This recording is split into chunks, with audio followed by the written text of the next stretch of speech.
वाड़ूज में सड़क चौड़ीकरण पर बवाल, ग्राम सभा में कर जेल लोग, प्रशासन के खिलाफ खुला मोर्चा। छत्रपति संभाजी नगर वाड़ूज में सड़क चौड़ीकरण को लेकर ग्रामीणों का गुस्सा फूट पड़ा है। जहां पंढरपुर के लोग अपनी जमीन बचाने के लिए एकजुट है, वहीं वाड़ूज के लोगों ने भी प्रशासन के खिलाफ बिगुल बजा दिया है। शुक्रवार को ग्राम पंचायत ने विशेष ग्राम सभा बुलाई, जिसमें सरपंच सईदा पठान की अध्यक्षता में लोगों ने रोड चौड़ीकरण के खिलाफ कड़ा विरोध जताया। गौरतलब है कि अहिल्यानगर की ओर जाने वाले राष्ट्रीय महामार्ग पर पिछले 3 दिनों से मार्किंग का काम चल रहा है। रोड के दोनों ओर 37 मीटर तक मार्किंग की जा रही है, जिसमें 30 मीटर रोड और 7 मीटर बिल्डिंग लाइन शामिल है। ग्राम सभा में शेख नदीम, मनोज जायसवाल, शेख जमील, दत्तू राउत, अमजदखा पठान, तौफिक पटेल, गंगाधर परकरे समेत दर्जनों लोगों ने आवाज उठाई।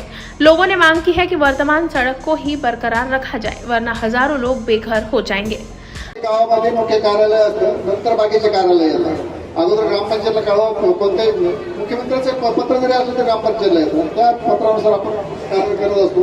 ग्रामपंचायतला कुठल्याही प्रकारचं त्यांनी नोटीस दिली नाही, सूचना दिली नाही, कुठल्याही प्रकारचं निवेदन काहीच नाही आणि डायरेक्ट मोजमाप सुरू केलं।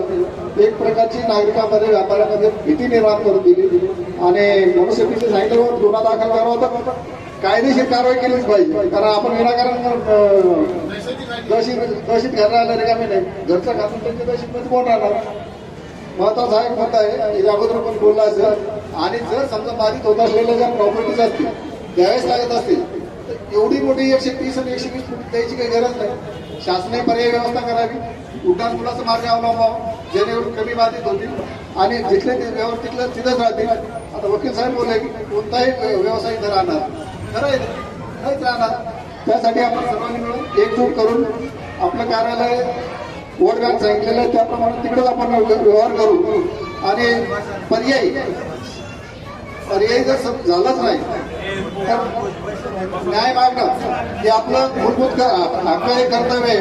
डॉक्टर बाबासाहेब आंबेडकरांनी आपल्याला तो अधिकार दिलेला आहे। लोकशाही पद्धतीने आपण सर्व व्यापारी मिळून काम करू, त्यावर नक्कीच थोडं काढून आंदोलन करू आणि आपला मार्ग निवडू। धन्यवाद। जय हिंद, जय महाराष्ट्र। आर्थिक कर्मांचे संदर्भात ग्रामसभेसाठी आपण तातडीनं लावलेली आहे। आज आपलं खरोखरच दुःखाची गोष्ट अशी आहे का आज जे लोक कालपासून भायबल झालेले आहे, त्याच्यासाठी ग्रामपंचायत पण आम्ही सगळे मेंबर, आमचे सरपंच आणि ग्रामसेवक आम्ही पण काल पण मीटिंग घेतली का आपल्याला या लोकांना कसं वाचता येईल, आपल्या गावाला कसं सांभाळता येईल, यांच्यासाठी आपण कुठपर्यंत जायचंय आमची तयारी आहे। आणि ग्रामपंचायत स्वतः खर्चानं जिथपर्यंत मंत्र्यापर्यंत जावं लागण्याचं जाईल, जेवढं खाजगीकरण आहे, जेवढं आपल्या जेवढे योग्य येतात ते स्वतः आम्ही करणार आहे। त्याच्यासाठी कोणी ऐन टायमाला आपली जी समिती राहील तिथं आहेच, परंतु आपण जेवढं काही असं उद्यापासून, आता उद्या शनिवार रविवार, सोमवारपासून आम्ही जे सुरुवात करणार आहे, आखरी शेवटपर्यंत आम्ही थांबणार नाही। अतिक्रमण कसं वाचायचं, गावकऱ्यांना कसं वाचायचं, आपल्याला कसं थांबवता येईल त्या पद्धतीने आपण थांबू, असं माझ्या ग्रामपंचायत तर्फे गावातर्फे मी स्वतः गवई देते आणि याच्या मागे आम्ही कडी मागे राहणार नाही, तुमच्या सोबत आहे, सोबत राहणार, सोबतच आपण सगळ्या गावकऱ्यांना वाचायचं। धार्मिक असू द्या, शासकीय असू द्या, राजकीय असू द्या, गावाचं असू द्या, आपण एकत्र राहू, एकत्र येऊनच आपली ताकद वाढवू, ताकद दाखवू आणि आपण करू ना दाखवू। लोकांना काही एकत्र आल्यावर काही करू शकते जनता, जे कारण जनता जनार्दन त्याच्या पुढे कायदा कानून सगळं फेल आहे। बाबासाहेब आंबेडकरांनी जे आपल्याला कायद्याची घटना घडलेली आहे, गरिबासाठी असं घरतोडा घरमोडा, लोकांना रस्त्यावर आणून सोडा असं काही नाही। घरकुल कशासाठी वाटू लागले, घर देतात लोकांना, दुकानात तोडता पोट भरायचे त्यांचे, त्याच्यासाठी आपल्याला विकासाला विरोध नाहीये। पण विरोध कसा आहे का 10, 20 फूट 50 फूट पर्यंत तुम्ही करू शकता, 4 पदरी 6 पदरी लोकच राहणार नाही, तो जाणार तुम्ही। जे लोक भरतात पोट ते भरू द्या आणि जे थोडंफार ऍडजस्टमेंट असेल ते करू शकतात, त्याच्याबद्दल आपल्याला काही म्हणणं नाहीये। आज जे लोक बिचारे परेशान झाले कालपासून मार्किंग, आपल्याला वाटलं होतं का सिटीचं आहे ते होऊन जाईल, ग्रामीण मध्ये येणार नाही, काही त्रास होणार नाही। आपल्या ग्रामपंचायत मध्ये आपण किती वर्षापासून ग्रामपंचायतचं जे अतिक्रमण आपल्या हातात आहे, आपले लोक आहे म्हणून आपल्याला दया माया येते, आपलेच लोक आहे, सगळे रोडात आणू शकतो आपण। त्याच्यासाठी आपण आतापर्यंत काही केलं का नाही केलं, पण हे आल्यापासून तुमच्यापेक्षा जास्त तू ग्रामपंचायतला झालं का। हे पूर्ण मार्केट छोटं गाव आहे, मार्केट एवढंसं काही आपलं, तेवढं मार्केट गेल्यावर काय राहणार, वाळूमध्ये राहणारच काय राहिलं, काहीच नाही राहणार आहे। त्याच्यामुळे आम्ही ग्रामपंचायत तर्फे आपले सदस्य सगळ्या गावकरीतर्फे मी गवाही देते, जेवढा काही खर्च येईल आम्ही करू, आपण सोबत राहू आणि आम्ही सोमवारपासून पुढे पाठपुरावे सुरू करू जेवढं लागेल तेवढं. म्हणून मग ती कमिटी निधी होळीच्या कार्यात सादर करू, जेणेकरून सर्व गावकऱ्यांना एकाच वेळेस प्रत्येक कार्याला जाणं शक्य होणार नाही. त्यामुळे आपण सर्वांनी एकत्र कमिटी तयार करावी आणि कमिटीला हक्काचा डाटा ग्रामपंचायत तयार करून देतो. बोर्डाची किती जागा बाधित होते, माग शासनाची किती लोक त्याच्यात बाधित होते आणि मालकी हक्काचं किती उतारे यात बाधित होत आहे यांची कमिटी यादी बनवून संबंधित कमिटीला देण्यात येईल. वाळूज गावची जी मेन बाजारपेठ आहे ती ह्या अतिक्रमणाच्या याच्यामुळे बाधित होते, तर त्यासाठी सर्वांनी एकत्र यावे असे त्यांनी ग्रामसभेद्वारे आवाहन केले. त्यानंतर माझे बांधकाम सेवक जयस्वाल सर यांनी विषय मांडला की जी मार्किंग झाली आहे ते ज्या लोकांनी काल मार्किंग केली ते लोक कोणत्या डिपार्टमेंटचे होते, त्यांना गावात पूर्णची परवानगी देण्यात तहसील कार्यालयाला, तलाठी कार्यालय, ग्रामपंचायतला, पोलीस स्टेशन कुणालाही याबाबत काही माहिती न देता संबंधित कर्मचारी डायरेक्ट येऊन लोकांच्या घरावर कोणत्या पद्धतीने आणि कोणत्या आधारात मार्किंग केली आणि गावाची दहशत निर्माण झालेली.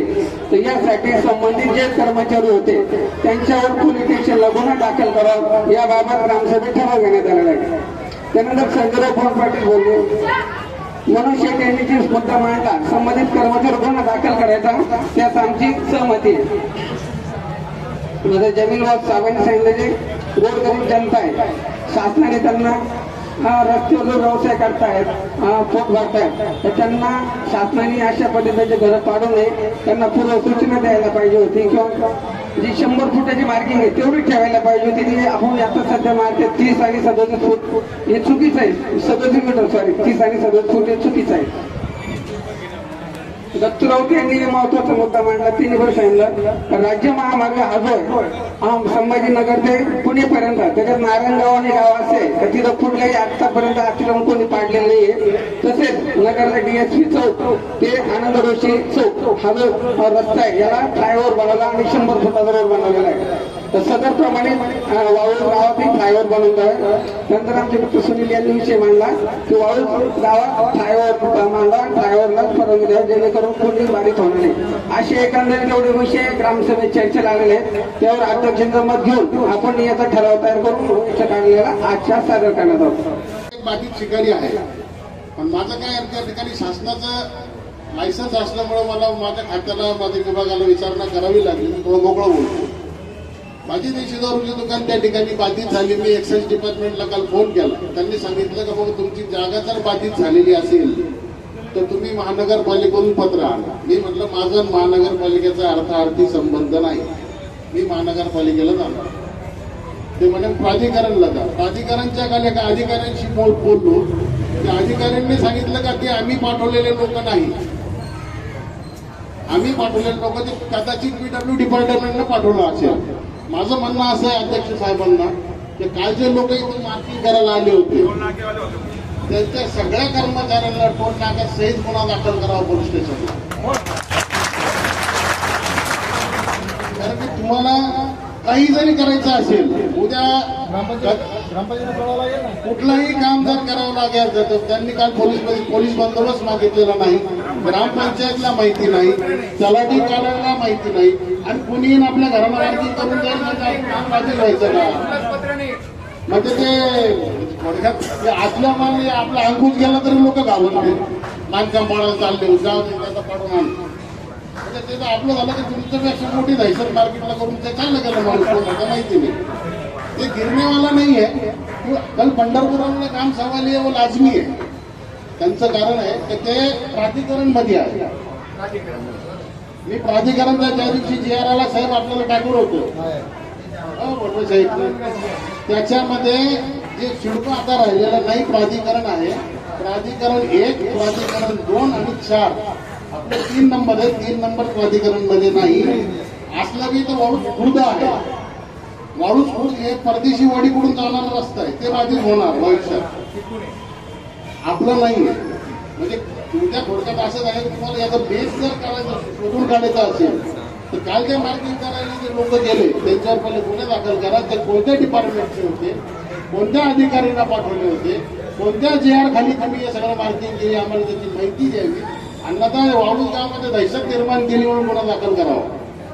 मी तुम्हाला सांगतो अर्ज तर पोलीस स्टेशनला तुम्हाला द्यावं लागेल. आजच्याही तारखेला तुम्हाला सांगतो पोलीस स्टेशनला सुद्धा कुठलीच माहिती नाही, त्याला माहिती नाही, कुठल्याच डिपार्टमेंटला काहीच माहिती नाही. कोणी येऊन मार्किंग करून झाल्यानंतर जर समजा आपल्याला तोडायचं म्हणलं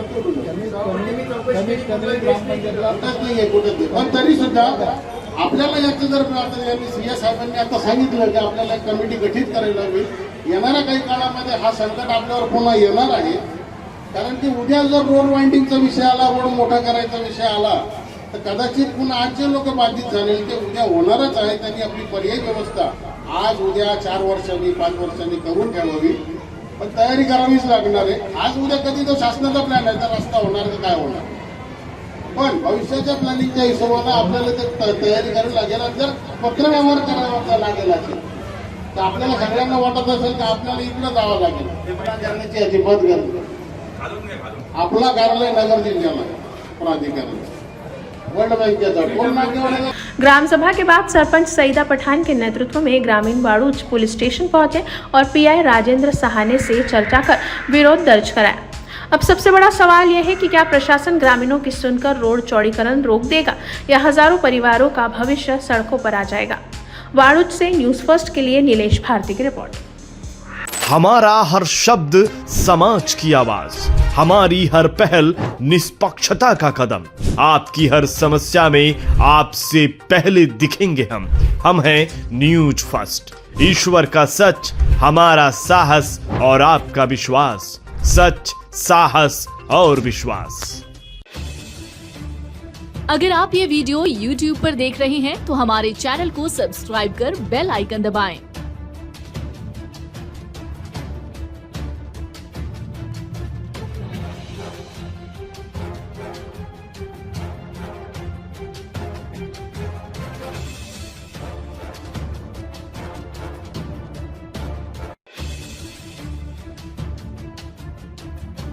और Facebook पर देख रहे हैं तो हमारे पेज को लाइक करें।